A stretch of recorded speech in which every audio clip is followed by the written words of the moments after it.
I've seen a great question pop up multiple times about WIP, and that's how do you know you're calculating WIP correctly? The short answer to that is you really don't know.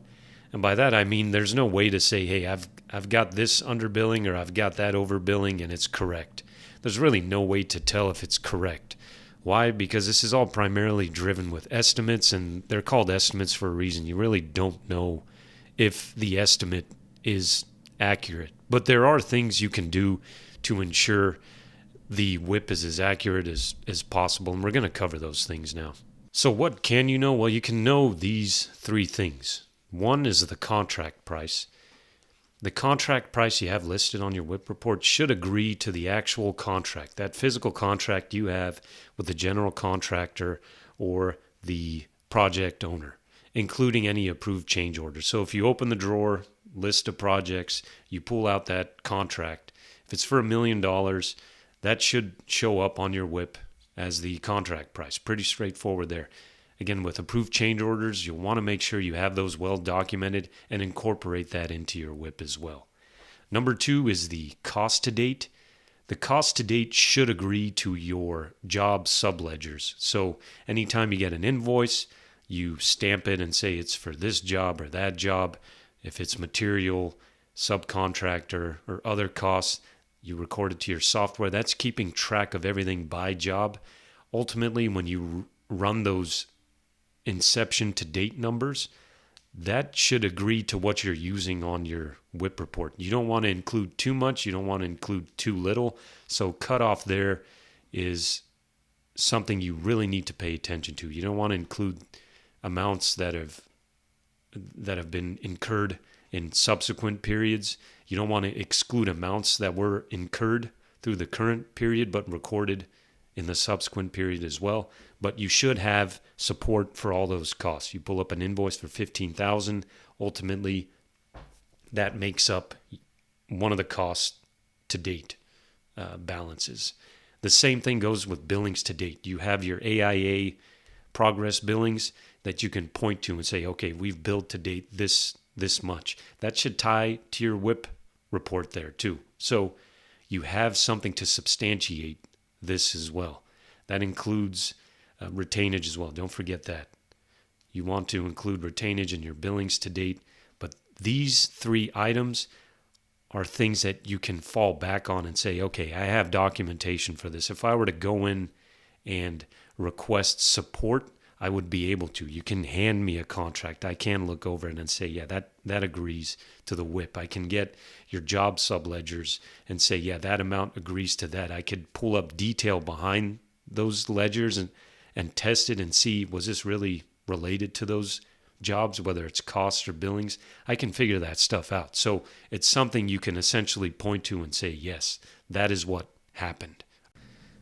Now, the most important piece that you really won't know if you've got it down right is your estimated cost.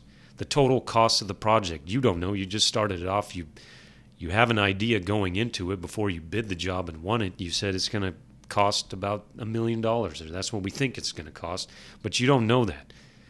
But the primary driver of your under-over billings are your estimates. So you won't know if you're doing that right, but you can gauge whether or not you're on the right track.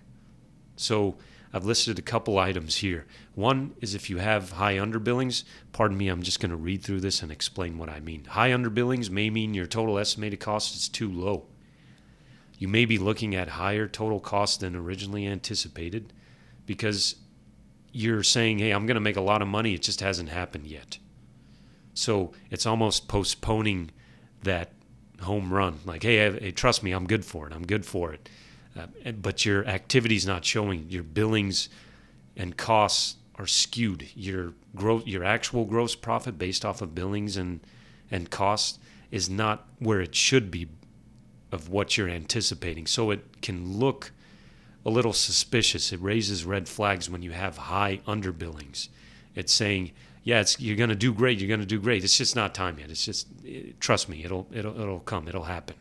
So high underbillings, you want to revisit, see if you're being a little too generous with your gross profit. It may need to come down to level off those underbillings and bring it down to a more reasonable amount.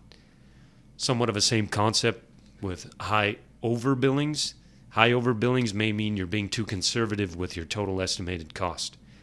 You're saying, hey, I don't think I'm going to be doing that great, but you actually are. Your billings are way ahead of your costs in terms of gross profit, actual versus estimated. So you may need to increase your total estimated gross profit. So these are indicators that something may be off, that your over under billings are not correct or accurate enough. So what you'll need to do is get a gauge of where this is at, and that requires understanding the project, who's in charge, where it's at completion wise, to see if it's reasonable, because it may not be, and that means your estimates are not reasonable. So you're essentially backing into the reasonableness of your estimate by analyzing your underbillings and overbillings.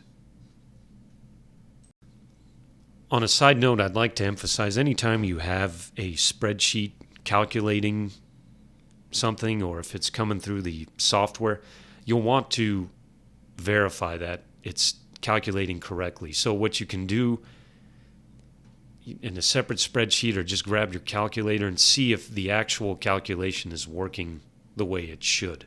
That's just to test the formulas in the spreadsheet. So if you have your WIP calculation in one spreadsheet, pull up another one and recalculate and make sure you've got accurate numbers, because sometimes formulas get messed up, cells get deleted, and the over-under billings makes absolutely no sense with the activity you've included. So that's something to keep in mind with any calculation you come across.